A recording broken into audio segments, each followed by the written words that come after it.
On this episode, we're going deep into the forest with Michael Farrell, co founder of The Forest Farmers. Michael and his team are managing over 10,000 acres of forest in New York and Vermont to produce what they believe to be is the most regenerative sweetener on the planet. You'll hear how the Forest Farmers keeps forests diverse and thriving, why maple syrup is nutritionally and environmentally superior to more popular, cheaper sweeteners, and how brands can integrate maple ingredients into everything from beverages to baked goods.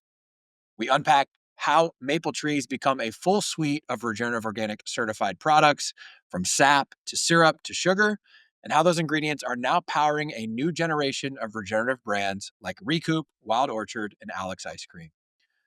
Michael also shares why only 1% of US maple trees are currently tapped today and how shifting consumer demand can change all of that. Let's go. What's up, everybody? Welcome back to another episode of the Regen Brands podcast. Very excited today to have an absolute legend with us. Some people call him Michael. Some people call him Mike. To me, he is the one, the only, the magic Maple Man. Okay, so we have Mike Farrell from the Forest Farmers with us. So welcome, brother. Pumped to have you here. It's an honor to be here. I've listened to almost every episode, and I'm excited to finally be joining you in a live conversation. So thanks for having me. It's exciting to have this conversation here in the podcast format after, all the ones we've had, on the phone via Zoom and at various industry events. You guys are doing some really cool stuff and really some stuff that, Mike, I wasn't super aware of before I met you and learned about the ingredients that you were supplying to some of the brands that we work with. But for those that may not be familiar with the Forest Farmers, just give us a feel for where are you located in the country? What sort of forest ecosystems are you working with, and what kind of ingredients do you supply to folks today? Well, I here in the Adirondacks, I live in Lake Placid, and we have um, close to 7,000 acres up in Lion Mountain, about an hour north of here, in the northern Adirondacks foothills. Beautiful forest. It's natural hardwood forest, mostly dominated by maple and birch. And then we also have another 3,000 acres in central Vermont, similar type of forest, also maple beech birch forest that is predominant here in the Northeast. And so um, we are managing all of that for a wide variety of products. The main stuff that uh, as the forest farmers, like we're farming the forest. That's why we have that name. Yeah, But it's mostly the sap from maple and birch trees. And then we take that sap and do lots of stuff with it as well. yeah. I was probably just ignorantly unaware of the massive amount of kind of utilization opportunity there was for all that sap. And it's been fun to learn about that from you and see it in real life in some of these products, and also for us to kind of dive into it today. Uh, but before we go there, would love for people to hear a little bit about your background, because I think it's interesting that you actually had this long career in academia, studying these ecosystems and helping people manage these forest ecosystems before deciding, hey, let's go start this business to actually create more of a market for what comes out of them when they are healthy and regeneratively managed. So give people a little feel into your background and how the Forest Farmers came about in 2015. Well, I'm sitting here now. I'm actually at the Cornell Maple Research Center. It's literally about a quarter mile from my house because I Yeah, expected to retire from Cornell. I had this incredible job running the Maple Research and Education Center. I yeah, love it. It's a great job. Do all sorts of interesting projects, work with tons of producers throughout the country. And um, and in 2015, and the reason I'm up here now is so that we actually have a good podcast and we don't have what we call now we call it a Conan moment because I was actually on the Conan O'Brien podcast and there was a glitch in the thing. So now I'm taking yeah. taking these Shout types of out to important Cornell information. for the strong Wi-Fi. We Yes, appreciate it. yes, much better than mine. So I came back up to do this. It's literally just up the road. I still have a great relationship with all the folks at Cornell, and and I would have stayed there until I retired. It was a fantastic job. But I also met a fantastic individual 10 years ago. He came here up in the Adirondacks. He was looking to get involved in forest conservation, in maple, creating jobs and preserving the forest. And that's what you can do in this industry. And so we met, hit it off. He's a great guy. And I was just planning on doing a little bit of extra consulting work just to help him out, figure out how to Mhm. get started in this. And then we just had lots of stuff going on, lots of good opportunities. I was trying to manage that, trying to continue my job at Cornell and starting a family. And life just got too crazy. And so Yeah. within a couple of years, I just said, I can't do that. And I had a long talk with Dwight about, you know, do you think I should do this? You think I should just, um, Mhm. leave my great position at Cornell? And he was supportive. And I wouldn't do that with just anybody, right? Yeah. You don't just leave this type of secure, great position Yeah. with a young family unless you have high confidence in the business you're getting into and the people you're working with. So I made the leap, and it's been a very interesting 10 years. Yeah. And y'all have really you mainly own the forest and manage the forest and produce these ingredient type products now, but you've also had a brand, I think even multiple Yeah. brands in that timeline, so we can kind of talk about that too. But deep perspective into not only managing these forest ecosystems, but also creating markets for what they produce, um, Sure. which is really what this whole podcast is about: is how do we properly manage an ecosystem and how do we create a better market for what comes out of it when it is regeneratively managed. Um, let's go in the macro. And this is like probably a dumb question from me to start with, but like how many of these forests, air quote forests, are like privately owned and managed and at a scale that can produce B2B type ingredients? Or are they mostly public lands? Are they mostly like really small where people are just tapping Yeah. one tree in their backyard? Like, how That, many of that's a the use are there out it's a there? it's a really good question. And that's actually when I was at Cornell. I also did my PhD at Cornell while I was running the facility, and my thesis was on the growth potential of the maple industry and what Mm, is the opportunity, what are the barriers, and and so I did a lot of looking at just the resource itself and yeah, where are the trees, who owns them, what's the availability, yeah. and uh, we're tapping less than 1% of the maple trees that are growing in the U.S. Wow, Yeah. that's Um, crazy. and it used to be much higher. So I think about the height of maple production in the U.S. was actually in the mid 1800s, right around the Civil War, because that was their source of sugar, and it was like the Mm, North produced maple sugar. They said they weren't going to get slave sugar from the South. Everybody tapped those trees. They were clearing the rest of the forest. They only saved the maples because that was the source wow, of sugar. So yeah, you had this major deforestation of the eastern U.S. The maples are the ones that were saved. And when that ag land got abandoned, people, moved to the city. They stopped trying to do subsistence farming in the hillsides, and it seeded back to maple. And so now maple is one of the most dominant trees in the eastern U.S. hmm, because of our history of that. And a lot of them occur on small tracks where it's only going to be a hobby size operation, but there's also large private tracks as well that you only need 100 acres or 200 acres to have an economically viable commercial operation. And there's okay, lots of those types of tracks out there. And even if you don't have that yourself, you can lease from a neighbor. There might be 40 acres back and forth to each other. And a lot of that happens tapping maple trees on other people's land and just paying them a lease fee. So there is a great opportunity here in the US, even more so than Canada. Like Canada makes the most maple, but hmm, not because they have the most trees. Vermont makes the most maple in the US, not because they have the most trees. West Virginia actually has more maple trees, tappable maple trees than Vermont.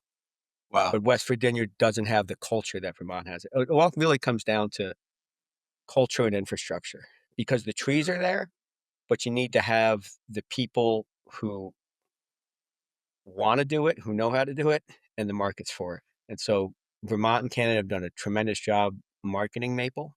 Like Yeah. that's what people know, but there are maple trees all over the US. Yeah. All over the entire US? I would assume it stops somewhere. It's more like an East The Coast thing or no? the only state that doesn't have naturally occurring maples is Hawaii. Wow. Yeah. There's Wow, that's there's wild. yeah, there's different species of maple all over, and Yeah. there's maple throughout the world as well. Like we think of maple syrup just as a US thing in Canada, to Yeah. Eastern US and Canada. But maples do grow throughout Europe and Asia. Um, they just don't have the culture there either. Okay. And in Yeah. the US, there is more of a movement right now to do maple syrup on the West Coast with big leaf maple, or in the Intermountain West and the Rockies with big tooth maple. Um, there's more happening in the Appalachians, especially with red maple. Red maple is becoming the most dominant tree species in the Eastern US, and more Okay. people are using red maple. So there's this basically no, there's this huge maple resource. We're using very little of it. We can and should be doing more. And one of the reasons that I gave up my position at Cornell to do this is to do this on a very large scale. And now we are the largest producer in the state of New York. Mhm. And so first of all, I should correct myself because you're not the Maple Man. You're really Dr. Maple because you have your PhD. So I got to put some respect. I got to put some respect on that You know, PhD. I didn't want to yell at you before. Was is your theory of change and has it stayed this that food ingredients is the best way to realize the untapped potential of maple in these forests? Or is there also like a timber market or is there other uses? I mean, I would assume there is, but not sure. Yeah, the best way is actually just getting people to switch away from fake syrup to real, because that's the number Mhm. one use for maple syrup is on pancakes and waffles. And Yeah. unfortunately, 90% of the syrup getting poured, at least, is of getting poured on those is just fake stuff with artificial What maple what flavoring. what is it? What is it? What's it's either it's high fructose corn syrup for the most part with artificial Yeah. maple flavoring. Yeah. Um, that's the Aunt Jemima and Mrs. Butterworth and log cabins of the world. And Yeah. so that's just so much cheaper, and so many people are used to it that just if we can get in, take part of that market share, that's the easiest way to develop more markets for maple.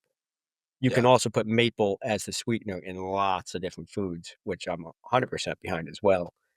Right. But that only accounts for, we don't have good data on it, but the thought is maybe 20 to 25% of the maple syrup being made goes into other Mhm. foods, and most of it Mhm. goes on pancakes directly. Wow.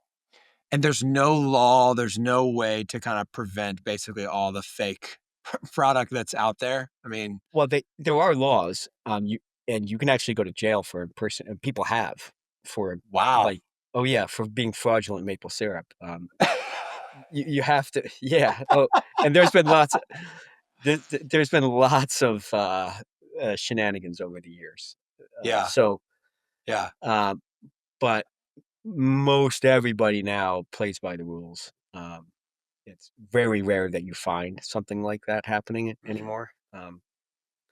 And But those big brands that you just mentioned, they get away with it because they just disclose it on the LOI and they oh, don't oh like officially yeah, call it maple syrup. They just call it like syrup or it something. says, well, it's called pancake syrup with Right. natural Okay. maple flavor.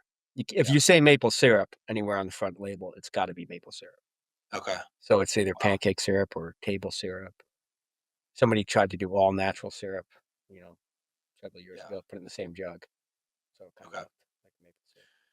So one thing that like I was not aware of that I would love for you to break down for us is there is all these ways to utilize the sap and there's all these things that the sap can become, right? When Yeah, you tap a tree. So you guys are selling maple syrup, concentrated maple sap, maple sugar, birch syrup, concentrated birch sap, beech syrup, maple walnut syrup. Like how do you even manage that complexity and what is the processing like it of can all of get that? How does that happen? yeah, it can get a little uh, a little difficult, depending on how things are shaping up with the weather every year. Yeah. So there is great synergy between maple and birch Mhm. because the maple season is basically ending when birch season is starting. So you Okay. get to use the same processing equipment to turn birch sap into syrup. You get, same holding tanks, same Mhm. pump lines, same reverse osmosis and filter press, all that stuff. That's actually really expensive. Like one of the Yeah. things that hurts profitability of maple is it costs a lot of money to buy all the equipment Right. and to buy the land. And so if you're making one crop, you have all that invested for just maple. And we decided to do as many as we could from the forest. And the other most dominant species is birch. And so, for instance, in New York, we have about 100,000 maple taps and close to 30,000 birch. And so our labor force also, instead of just waiting, once you've got all the trees taps and you fixed everything, sometimes you're just waiting for the season to be over, then clean up. Yeah. We have guys here, we'll maybe get into it later, but our workforce is primarily Jamaican through the H2A program. They Yeah. want to work. And so we have work for them to do, get ready for birch and do the birch until the maple season's over as well. So that type of synergy works out really well for us. It's maybe difficult for some other people because they don't might have the labor force or they Yeah. might not have the same number of trees. You might have mostly maple and just a little bit of birch, so you can't use the same equipment. But Yeah. we planned this out as well as we could to have make great use of that synergy. So that's in like for instance, beech. Basically, it goes maple and then beech and then birch, and we Okay. do walnut at the same time as maple as well Okay. because the sap flow mechanism is the same. With beech, it's a little different. Well, it's a lot different, and then with birch, it's also significantly different. So it's um it's the best way though to keep a healthy, diverse forest, bring in revenue streams from um, different tree species, so that you are incentivized to have as healthy and diverse a forest as possible. Yeah. And I wanna talk about the agronomics of that and maybe how the way you all manage the forest to be rock certified gold versus how, it might be managed without your intervention or somewhere else. Before we do that, for just a city boy like me that doesn't even have a rudimentary idea of what tapping a tree is, Oh, you're sure, yeah, literally yeah, making a hole in the tree. yep, You are finding some way to make sure that hole produces the sap that you're looking for. And then from what I've seen from like videos and photography that you guys have posted, there's this tapestry of like lines and pipes that then takes the sap from the hole that's been tapped and collects it wherever you want it to be collected at, right? definitely, yeah, yep, yeah. And so we set up that tubing um, in a way that's the most cost-effective, economical way to get sap out of the tree. It stays up year round. It all goes from a small pipe to a bigger pipe to then to a bigger pipe. It's kind of like think of like a river system, streams, and one big river at the end of sap. And and we have the biggest holding tanks in the industry. The way we built our sugar house in New York, um, Yeah. we basically like with most places you build a building, then you put in some tanks. Mhm. We built the building to include the tanks. So we have 5 60,000 gallon holding tanks. They're Wow. concrete. That's it's basically the foundation of the building Yeah. is these. And so you have this, it all starts with just one drip of sap out of each tree, out of 100,000 trees there. And Wow. then by the time it gets down to the building, you basically have a 60,000 gallon swimming pool. You fill up 2 to 3 of those a day on a good day. And you're basically using like some engineered gravity fed like line system to just Well, make all that e happen? well, everything would flow by gravity, but we also hook up vacuum to it. And so with the Okay. vacuum allows you to collect even more sap out of the tree. Every inch of Wow. vacuum is rated anywhere from 0 to, like, 29 inches, and Uh-huh. we usually can achieve about 27 inches, and every inch of vacuum is about 6% more sap on average, Okay. which what the research has shown. So, if we just had it gravity, we would still get a lot of sap, but not nearly like we're getting today. Yeah. Okay, another dumb question. When someone is going to tap a tree, Are we working with a power drill? Do we have Oh, like a yeah. little like stake and a hammer? Like what Yeah. how does the hole actually get placed, and is it in the middle of the tree? Is it up high? Is it down low? How do you It's yeah. know where to go? We spend a lot of time, training people on how to do that properly Yeah. because it's pretty easy. You just take a cordless drill, you drill a 5/16 hole, and you set it in. Yeah. So in theory, it's very simple. In practicality, you need to really know what you're doing in order to Mhm. put that hole in the right spot in the tree every year. You get a different hole every year Mhm. and drill the hole properly and set the spout properly so that there's no vacuum leaks and that you're drilling into a good spot in the tree to get the most sap. Mhm. And so that is the most critical thing we do is drilling that hole. And we spend a Yeah. lot of time training people to make sure it's done and oversight, going in, checking, and seeing, because if you do that right, you're good. And if you don't, it's just gonna be an uphill battle the whole season, fighting Yeah. vacuum leaks. And basically the tree will just produce zap via that hole for as long as it will, and then it stops, and you just kind of know naturally, like, hey, that hole's tapped, and then we'll have to come back and do a new hole Yeah, next it year. it takes us yeah, the way just the seasons work with us where we have long, cold, deep winters. So, Mhm. we start tapping beginning of January usually. It takes us about 2 months to get all the holes Okay. in, Uh-huh. and then when it starts to warm up in March, every day that it's above freezing, the sap is gonna flow. And some days it's a good flow, some days it's light, and then it'll pick up usually later in March, and then the first 2 weeks of April are usually really good as well, and then it starts to tail off the second half of April, and that's when the birch sap will start flowing. So, um, because birch needs to just always be above freezing. Once you stop having freezing nights, you basically can run for a few more days with maple, and then the season's over. Okay. Let's talk a little bit about the agronomics, right? Like what uh, for I guess before I say that, you've introduced two terms to me that I think are two epic terms. Sugar house, which is the production facility, and then sugar bush is the forest or the production area. And Yes. I love both of those terms. Um, what is different about y'all's sugar bush and how you manage it maybe versus someone else's, or if it was left unattended? Um, a great question. Yeah. So, a lot of maple sugar bushes, um, and it's called a maple sugar bush, and I mentioned earlier, like, people used to just cut anything that wasn't a maple. Okay, Mhm. so you see a lot of sugar bushes out there. That's the term. I'm sorry for everybody. Like that's the term for a maple forest that's being used Yeah. for sap collection. It's Yeah. called a sugar. I should have mentioned it. But um, what they that's the way forests used to be managed.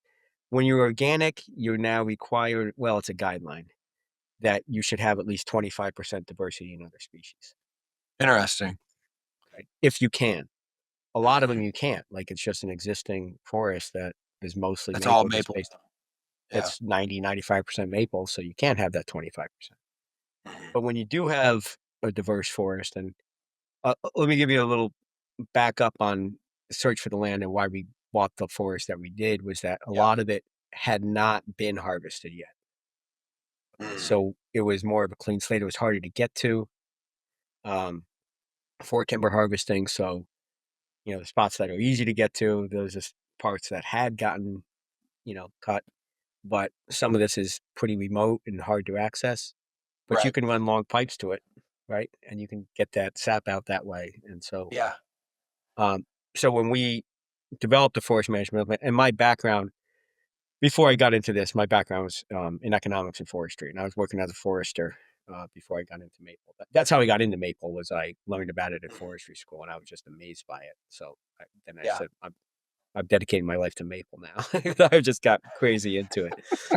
Um, And I got lucky to get that job at Cornell. So, like, everything Yeah. worked out as far as that goes. But, like, my background, I mean, that's what I like to do is manage forest. And so in our prescriptions, we try to keep much more diversity, and we're, keeping, um, not just the maple, birch, beech, and walnut, but we're also keeping a lot more cherry. We keep all the basswood. We have somebody doing basswood hunting on our forest as well. So, we Mhm. want to keep that. and you can also tap aspen. We haven't done that yet. You can also tap aspen. We left a lot of aspen. Like we just haven't gotten to some of the stuff that we might eventually get to, but um, it's the whole point is to when you're doing you don't have to go and cut anything, but if you don't, then you're dealing with lots of problems because trees are always dying. There's always Yeah. stuff breaking up. If you can go in and do either a pre-commercial or some type of low intensity thinning in your forest to prepare it before you put in tubing, that's always the best thing. Because one of the things you deal a lot with is trees blowing over, branches breaking down. You're constantly Yeah. fixing that tubing system because stuff's always falling down. Right. And so you want to try to limit that because that's a lot of work. And then it's also dangerous to be working out there with a chainsaw. So you want to limit that. So our forests wind up being much more diverse Yeah. based on our ultimate objective, which is to keep diverse, healthy forests by leaving a diverse ecosystem of trees that we're gaining annual revenue from collecting the sap.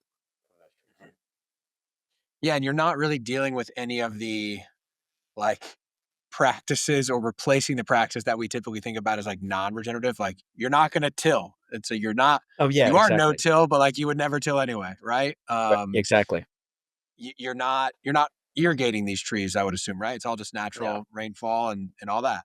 You're exactly, not yeah, using a ton of chemicals, if probably any at all. Like it's a natural forest, right? exactly. Um, what? Actually, when we did our because we got Regenerative Organic Certified, and you have to Yeah, do all the same things that somebody who's doing regular agriculture would have to do. And yeah, some of the soil tests, like when we sent them to the lab and sent the results to them, they're like, there must be something wrong because we've never seen these values. yeah. They're off the scales. you know, like I forget which it was, bulk density was one of them. Because you're Yeah, basically it's a forest, it's duff layer, yeah, at the top six yeah, inches in the forest, yeah. which that's what you want to try to get to in a lot of agriculture. Mhm. That's just what you get in the forest. What's the typical lifespan of most of these species of trees? Like how long are they living and how long are they like actually productive from a sap Uh, perspective? yeah, generally speaking, trees need to up here, in a forest setting, need to get to be 40 to 50 years old before they're, big enough to start tapping, and then they can Oh. live for yeah, then they can live for hundreds of years. 40 to 50 years before you can start tapping them? That's why very few of the trees that are tapped for syrup production come from trees that people planted. It's Right. almost all like, people do plant maples, and people eventually tap them. In a yard, you could probably get there in 20 to 30 years Yeah. because, it's, typically open grown and you might be watering it or whatever. Right. Like all those roadside trees, like if you think of all those beautiful roadside hedgerows, like Mhm. throughout New England, people did plant those.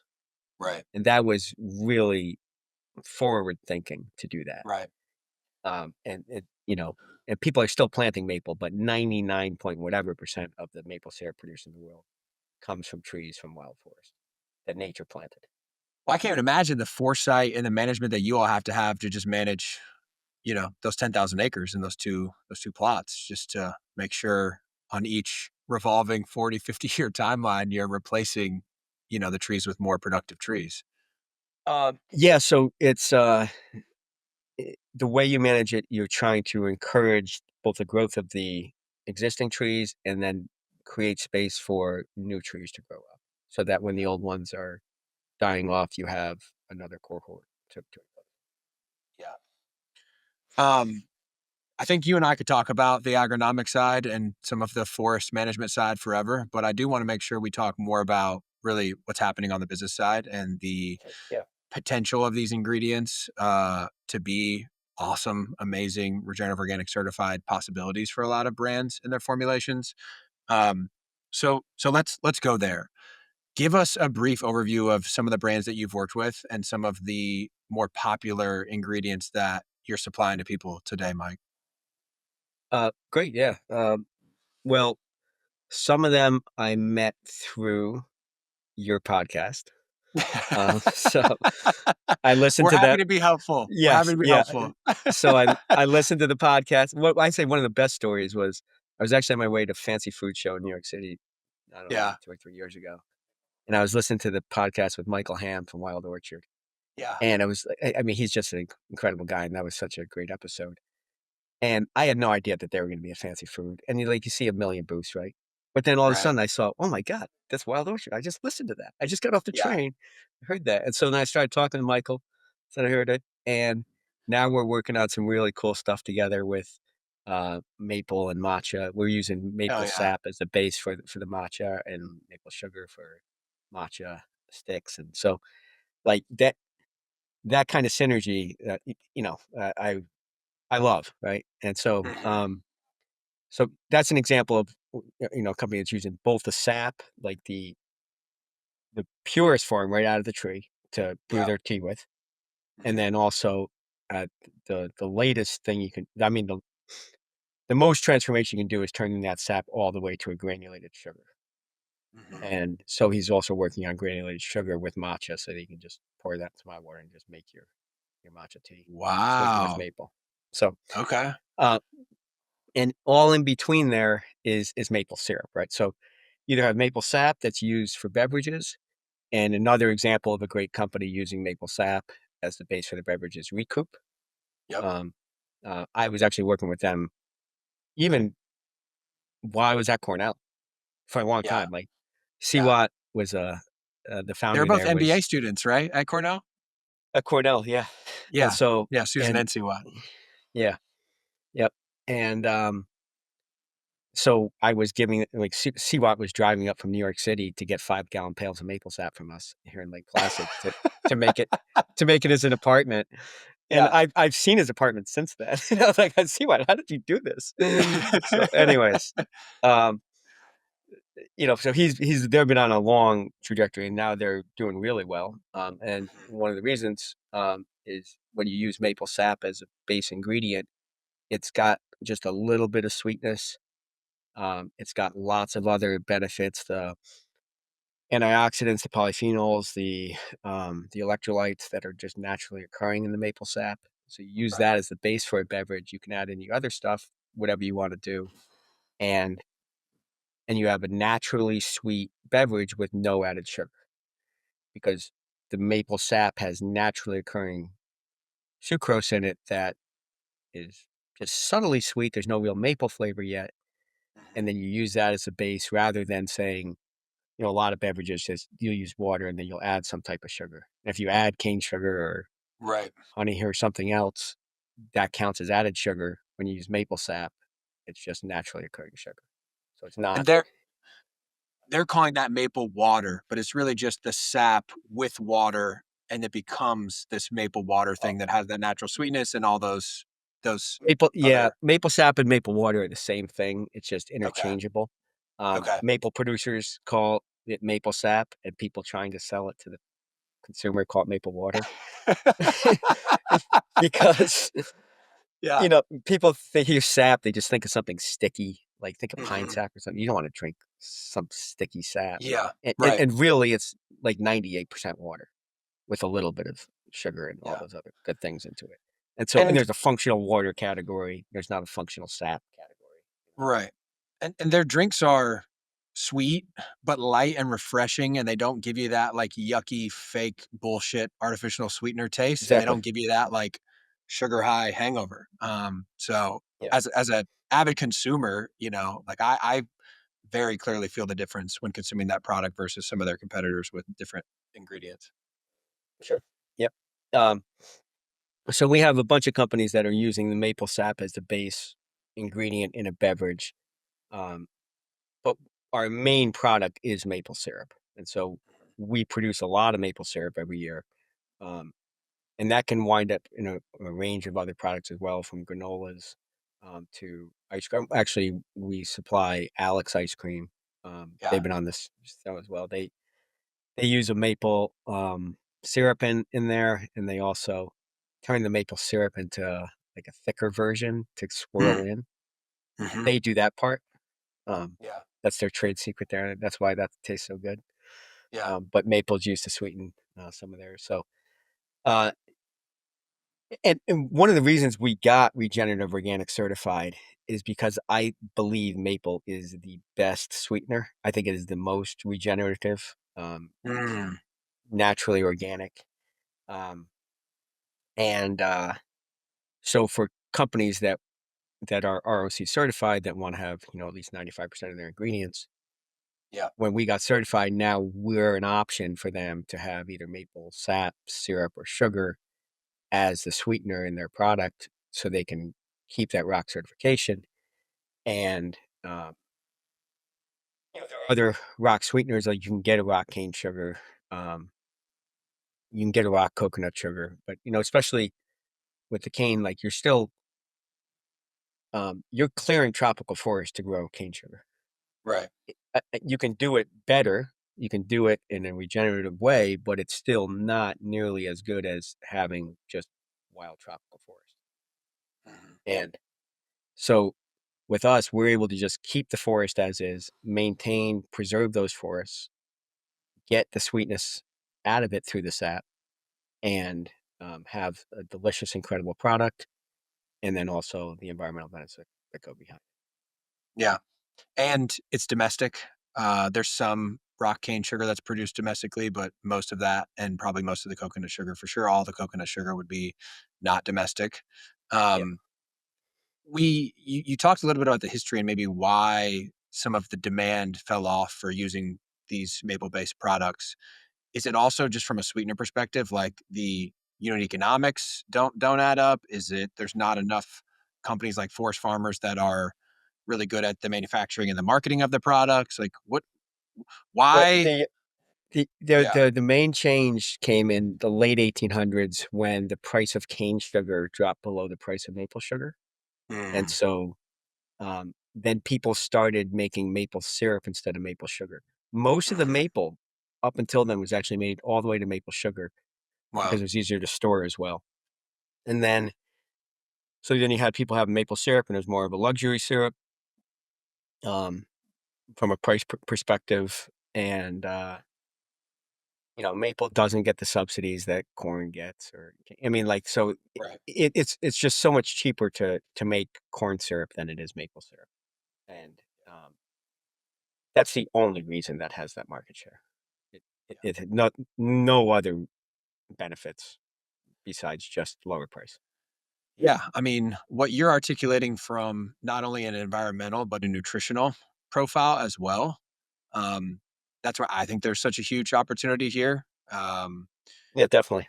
Yep. It's like, are you doing testing? Do you have, like, that in your sell sheets, like, that really show the nutritional advantage? Like, Yeah, so how do you articulate that?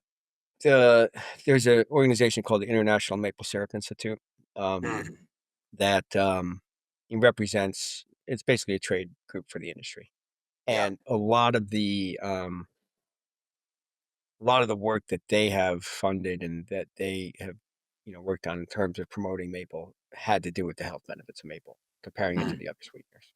Maple sap is naturally occurring in the tree, and it contains a lot of polyphenols and antioxidants and electrolytes in the sap itself. And all you're doing is just removing water. All mhm, that other stuff is still left in there. Okay. So it's not huge concentrations, but you are getting other naturally occurring beneficial plant compounds when yeah, you consume the maple sap and all of its derivative products, compared to a cane or beet sugar, which is highly processed and it's basically stripped down to anything but besides just sucrose. yeah, Uh, a good example of that as well, and not just um, from maple, but can think of any other type of product. I did a tour of Costa Rica many years ago and went to mhm, a farm, and the farmer in broken English, he had both cane syrup, the cane juice, yep, and the cane sugar, the final processed cane sugar. yep, And he took the cane juice. He said, "This cane juice is medicine. This cane sugar is poison." yeah. You know Because what's cane crazy? I juice still just has went to everything. Costa Rica, and I did the Yeah, exact same thing. We juiced the cane, really. we had the Okay. syrup, and then they fed us like actual, like we got to chew on a piece of the cane like it was, Yeah. whatever. And then they showed us the cane sugar, and he explained all the differences to us. That's crazy. In Yeah, Costa Rica amazing. too. Yeah, Yeah. might have Wow. been the same place. Yeah. Yeah. So I just want to round out like one very specific question. If a brand is listening to this and they have what ingredients currently in their portfolio or future considerations in their portfolio should they be thinking about what you offer as a potential option? Oh, yeah, Any I would s sweetener? yeah. Yeah, I mean, I would say, yeah, maple can replace any sweetener for sure. Yeah. Mhm. It just depends on, what your final application and flavor profile you're looking for is, okay? Yeah. And so we offer different options to companies that some really want maple flavor to come through, and Mhm. then we have a really strong dark maple syrup or a maple sugar. Mhm. And we supply other companies that just want maple for its sweetness. They don't want the maple flavor. And our technology, we're able to process sap in a way for those customers that it never gets above 180 degrees, so it doesn't get that caramelization to create Mhm. that maple flavor. So you can Mhm. get basically a syrup or a nectar type of product that has the nutritional and environmental benefits of maple, but you don't have the maple flavor to compete with whatever else you're putting in because you might not want maple as a dominant flavor. Right. In like an almond milk or something, like you just want it to be Mhm. sweet, but you don't want it to be a maple almond milk. Mhm. Yeah. And Yeah. so, I mean, go ahead. no, I was just going to say that so the wide range of products that maple could be used for, we have different options from the sap to the nectar, syrup, or sugar with different flavor profiles to either um, keep everything basically the same or potentially enhance the flavor of whatever product is coming into. And so I guess the other question, which is maybe a whole nother beast to unpack, like where do birch and beech come in then? Like it sounds like I would guess the vast majority of what you're selling is maple based stuff, but is the birch and beech options kind of similar and it's just a very small part of the business, or are there different functional applications from a product perspective where they might be a better fit? Yeah. So the beech syrup is always and only ever going to be made into small bottles that people basically small sample size bottles for people to Yeah. use it in a certain way. There's not nearly enough made to use as an ingredient in the product. Okay. And so Okay. um, the birch syrup can get used as ingredient for sure in different types of sauces and dressings and marinades. We worked with a company that did a birch barbecue sauce because Hmm. birch has got a much different flavor. More It bitter. is um it's got like this fruity molasses type of flavor Hmm. profile to it. It's very strong.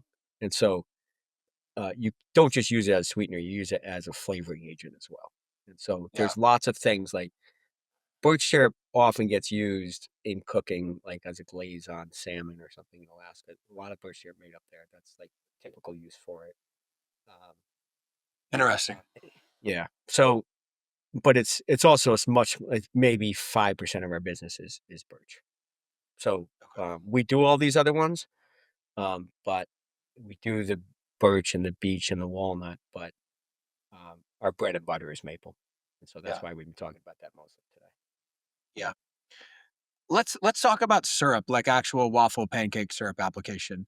And I have like 5 questions to ask you on this, so I'm trying to decide what order and how I want to package the first one. But I'll start with a story, which is Mike and I go out to brunch slash lunch in my neck of the woods here in Southern California. I will not name the restaurant, but we asked for a sample of the syrup, and the maple doctor was not impressed with the quality, and the restaurant was sourcing some like highly fraudulent or concentrated or low quality syrup. And, you know, like you said earlier, that's the vast majority of the market here. So, how do we get more rock maple syrup on pancakes and waffles in restaurants, in homes. What are you seeing as the opportunity there, and how to make that happen? Uh, well, as you remember at that, the guy then went into a story about how they can't afford to get the good stuff because of the rent Yeah, they're paying. You know, yeah, it's like you yeah, got to keep food costs so low. I was like, okay, that's fine. I mean, like, he's yeah. nice enough guy. It's a Uh, Southern California cop out, whether it was true or not, but definitely high rents around here. yes, yeah, and so you know, you got to get the consumer to demand it, right? So if the customer is not going to complain that they have fake syrup, then why would they pay extra for it? Mhm, So when customers complain and say, "Wait a minute, this is kind of nasty, dude. Like, mhm. can we get some real good stuff?" Then maybe they'll shell out the extra money for real maple syrup. So um, that'll be Two I mean, yeah. Go ahead. 2 questions then, okay? One restaurant question, which is, what's it gonna taste like when it's crap, and I should tell them that it's a crap syrup if I'm at a restaurant? And then retail, what am I looking for on the packaging of the maple syrup product, like, in the list of ingredients or on the front? Is it 100% pure Yeah, maple syrup? there should only be one ingredient. The only ingredient on real maple syrup is maple syrup. So it says Yeah, ingredients maple syrup. That's it. That's all it should ever yep, say. yep. Um, and remember, I could smell that. I didn't even have to taste it first. I Right, smell right. the Aunt Jemima flavoring. Okay, so Yeah. um, not everybody knows that, but I've Not unfortunately, everyone's the maple doctor, dog, so, you're a class of your own probably there. yeah, uh, but you can I mean, there's so many different flavors of maple. Yeah, So you can't just say like, "Well, maple's always gonna taste like this." There's 4 grades. There's golden, amber, dark, and very dark. But then there's also the commercial grade where it has an off flavor, and if it doesn't have if there's something wrong with it, you're not mhm, supposed to be able to sell it in a table grade setting. It interesting. gets used it gets get put into sausage or something else where you're not gonna taste any slight off flavor in the maple syrup. Who Any maple oversees syrup that that? Who governs that? I mean, is that just, like, self-governed by the producers and the people that sell it? um, there are, USDA, guidelines, and so, Interesting. you can get I mean, there's not a lot of oversight on that, Yeah, but you can definitely get your stuff pulled off a shelf if it's off flavor. I mean, that's kinda subjective as well. I mean, flavor is there's other things there's other like, you gotta meet certain density, it has to be filtered properly. Um, yeah, there's other things, it has to be in the right color class if you put that there, as far as to make sure that you're meeting the USDA guidelines. yeah, But flavor is subjective, but sometimes flavor is pretty obvious as well. yeah. Because, like, there's syrup that made usually the last syrup made at the end of the season. It's when the buds are swelling and the chemistry of the sap changes and then the flavor of the syrup changes. And most people could tell that difference. And that's not supposed to go into the table. I also saw on the website that y'all sell ramps, which I was, like, not familiar with until I got into the regen space and learned a little bit about that. Talk to us for those that are unfamiliar what the hell those are and, what you all do with them. Yeah, ramps, they're otherwise known as wild leeks as well. They're in the allium family. They Mhm, taste like a cross between garlic and onion. Um, mhm, they're the um, first green to show up in the forest in the spring. And mm, so, um, when I was looking for a forest to start the business, in this region of the Adirondacks, if you have ramps, that is the best soil. They grow in only ah, the best spots. You're gonna have the best sugar bush if you have ramps. yeah, And so we have, you know, probably 800 acres where it's just basically a carpet of ramps on the floor, forest floor. wow, It's so beautiful in the spring to go out there. Like, you're starved for greenery here after a long winter in the Adirondacks. yeah, And right, then you go out in the forest in the spring and you have the shoots coming up, all these bulbs. So it's a bulb that mhm, puts out the 2 leaves in the spring, and then they throw out a flower later in the summer, turns into seed. And where they occur, they often wind up taking over and creating this like carpet of ramps on the forest floor. And they've also been over harvested in many places. Like, you're not even allowed to collect them in Quebec anymore because they're not Mhm. that common up there, and people just dug them all up. You can dig up the bulb with the leaves and eat the whole thing, but I wanna keep that forest, that Mhm. carpet of ramps in our forest, and Mhm. so we just sell the leaves. We'll take Ah. one of the 2 leaves Mhm. early in the spring, um, and our biggest market for that is a spice company called Burlap and Barrel, Yeah. and, Mhm. yeah, they're getting spices from all over the world and, Yeah. doing incredible stuff, and we supply them with ramp leaves, in the spring so that people can use it's usually just a seasonal thing, but, um, they're the only ones that I know of that are drying and crushing these leaves so you can add them to soups and whatever year round, and, Nice. so that's a sustainable way to do it to make sure that you're not digging up the bulb as well. Yeah. And if you leave the bulb, it's basically a perennial that will just keep coming Keep back coming. every year. Exactly. Yeah. Wow. That's really cool. Um, I wanna make sure we get in a where should brands find you if they are interested in chatting with you? We'll obviously put the website in the, uh, Sure. in the show notes, but, like, trade shows or other ways to chat with you about all the stuff that you're doing. Yeah. We're gonna be exhibiting at the IFT show, in Okay. Chicago this July 13th to 16th. So, hopefully if this, um, anybody who might hear this before then is going to the IT show, please come by the booth. It's, S4550, or just look it up, search the thing. You're not gonna remember the Nice. number. Yeah. Um, and that's the one trade show that because that's basically focused on ingredients. We, originally tried to do some forays into the CPG world ourselves with some brands. Um, if I had listened to these 100 episodes beforehand, we would have been much more successful. So, I blame you for getting this started later. You need to do it about 6 or 7 years sooner. Um, Yeah. but we decided that, that's not our forte. And so Mhm. let the brands who know what they're doing, that are creating these great products and out there, know how to market and sell them.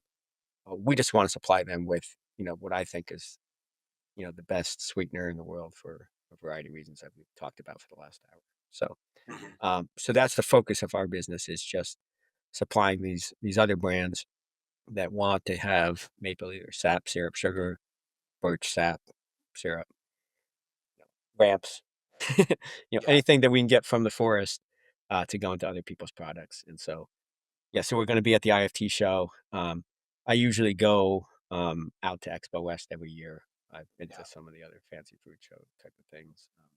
I'll still go out there, just to, meet with people and stuff. But, that's where we're gonna focus our efforts, as far as,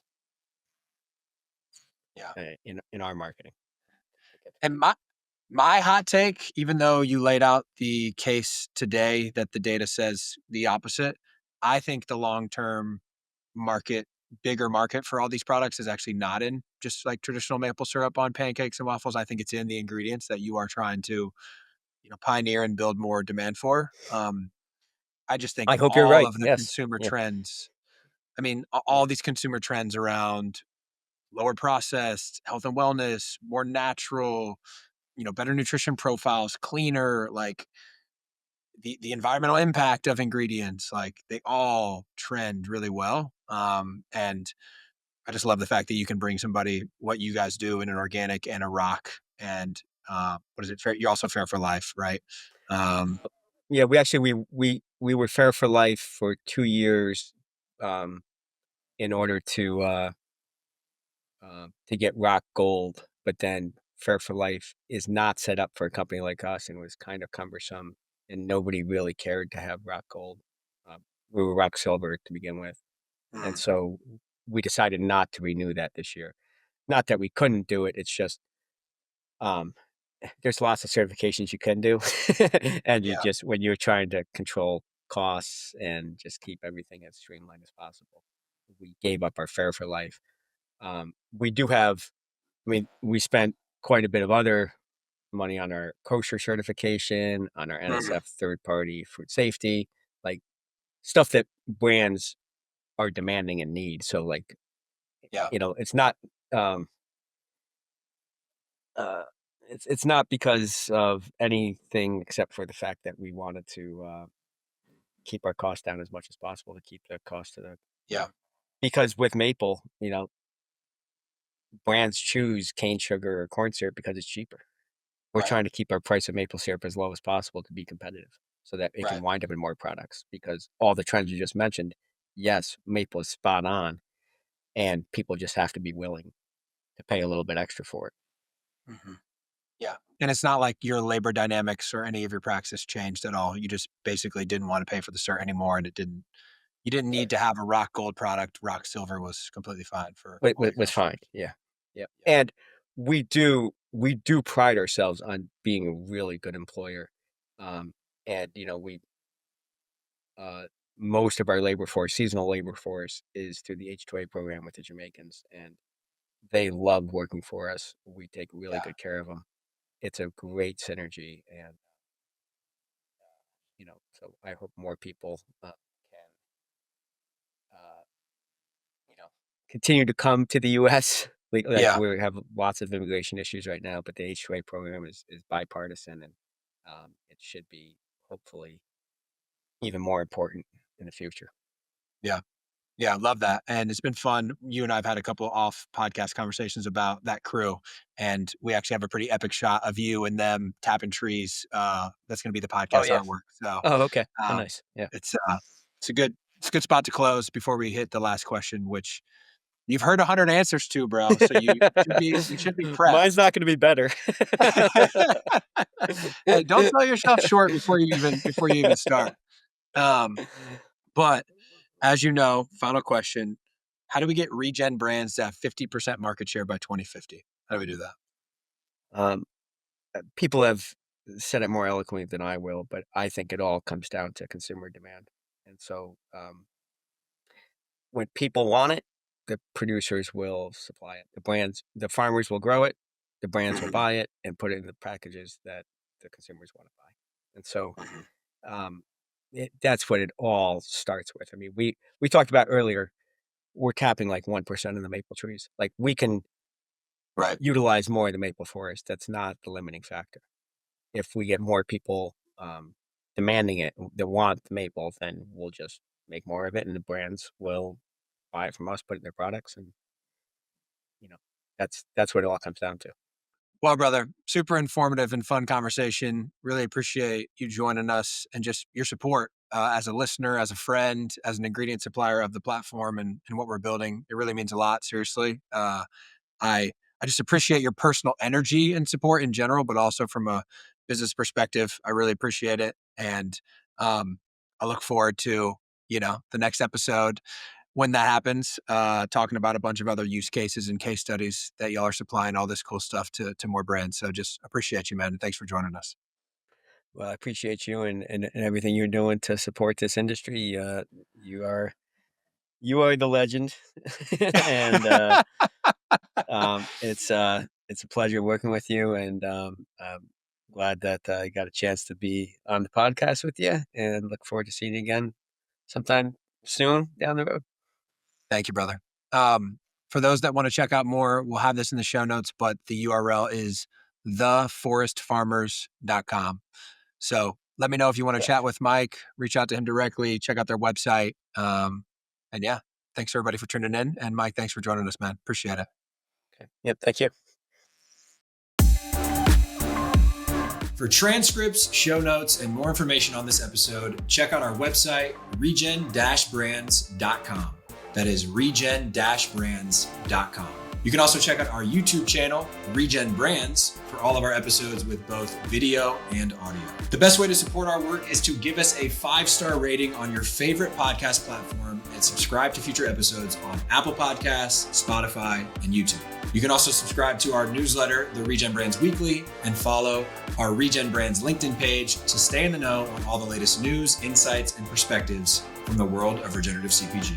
Thanks so much for tuning into the Regen Brands podcast. We hope you learned something new in this episode and it empowers you to use your voice, your time, your talent, and your dollars to help us build a better and more regenerative food system. Love you guys.